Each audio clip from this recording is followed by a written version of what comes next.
Yung mga kaibigan kong tunay, yan, may nagbigay ng idea or gift galing sa customer.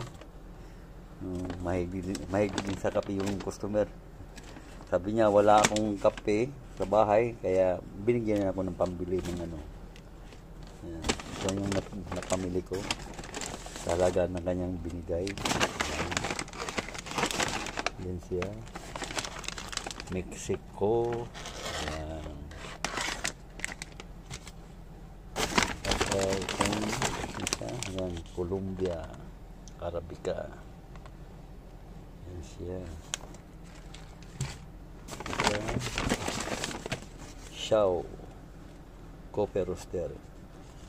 Yan, Cerrado. Yan siya. Itong ano to, chocolate brown sugar. Yan, flavor lang yan, pero walang tamis yan.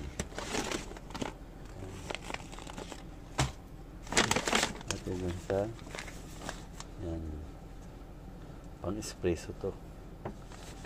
Yan siya mga kaibigan ko.